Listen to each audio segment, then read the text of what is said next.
Hey everyone, today we are diving into an inspiring journey, the life of Abdul Kalam, Part 1. After watching, don't forget to check out Part 2 for the full story. If you haven't already, hit that subscribe button and share this video to spread the motivation. Your support keeps us going. Okay, let's move to the video. Who was Abdul Kalam? Dr. APJ Abdul Kalam is one of India's most loved heroes. He was a great scientist and the 11th President of India. People call him the Missile Man of India because he made India's rockets and missiles strong. Children called him the People's President because he loved students and always inspired them to dream big. Abdul Kalam's life is a perfect story of how a simple boy from a small town can reach the highest place with hard work, honesty and dreams.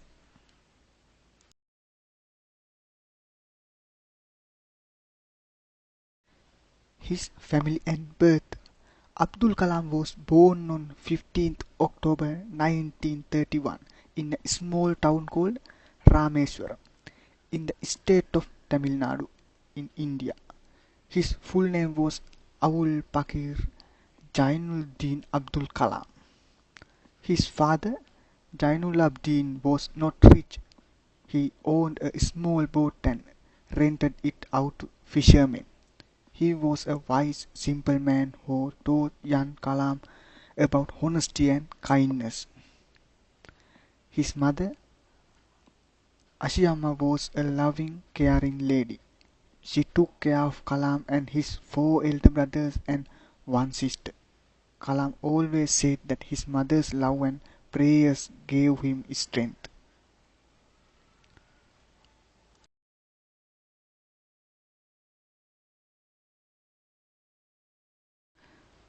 Young Kalam grew up near the beautiful sea. Every morning he would see fishermen going to the ocean and boats sailing far away. He loved watching birds fly and dreamed of flying like them one day. Even though his family was not rich, Kalam never felt poor. They ate simple food, shared what they had, and always welcomed guests. He learned about hard work and sharing from his family.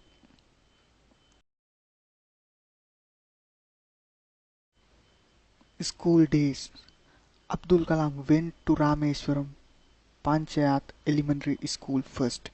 He was very curious and asked many questions. His teachers liked him because he was quiet, polite and loved learning. His favorite subjects were mathematics and science. He spent hours solving sums and reading about how things worked. He would look at the sky and wonder how birds fly, how the sun rises and how planets stay in the air.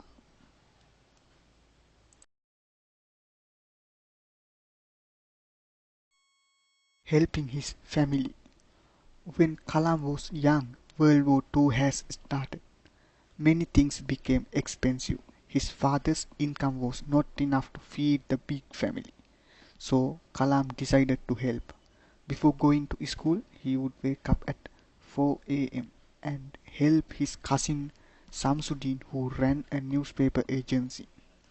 Kalam would collect newspapers from the train station and deliver them by cycle.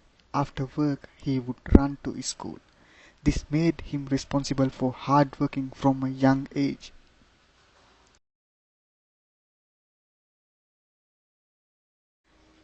High school and role models. After finishing elementary school, Kalam went to Scots High School in Ramanathapuram. There he met many good teachers who guided him. One teacher who changed his life was Siva Subramania Iyer, his science teacher. He showed young Kalam how birds fly and explained aerodynamics. Iyer sir took him to the sea hole and showed him how birds flap their wings and balance. This made Kalam dream of flying even more. Another teacher was the headmaster who always encouraged Kalam to study more and aim high. Kalam said his teachers were his real heroes.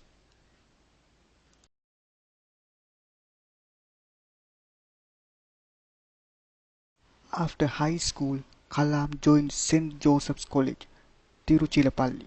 He studied physics there and did very well. He was shy but always ready to help his classmates.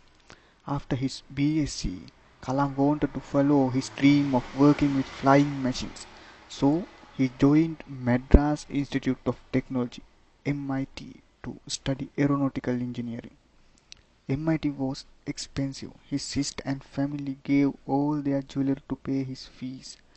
Kalam worked extra hard to make them proud.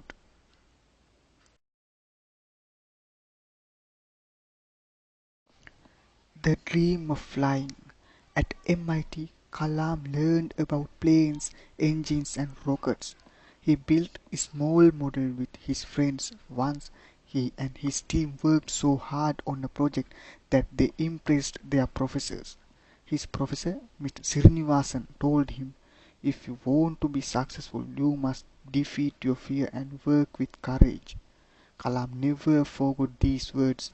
After his degree, Kalam dreamed of becoming a fighter pilot. He applied to the Indian Air Force but missed selection by just one rank. He was sad but did not lose his hope.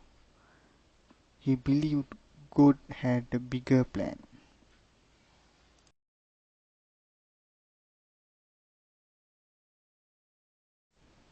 First job into the sky. Instead of flying planes, Kalam started working at the Defense Research and Development Organization (DRDO) as a scientist.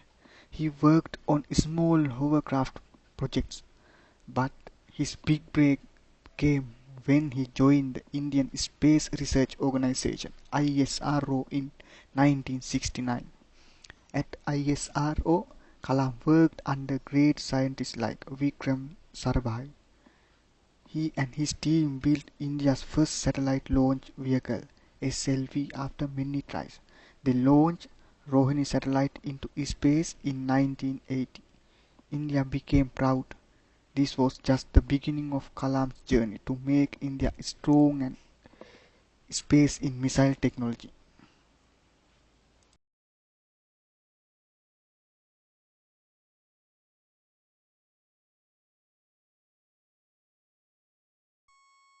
And that's a wrap for part 1.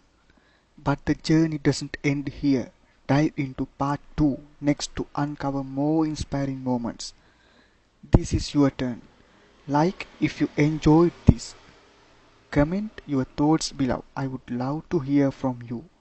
Share with someone who needs this motivation. Subscribe so you never miss an update. Thank you for watching.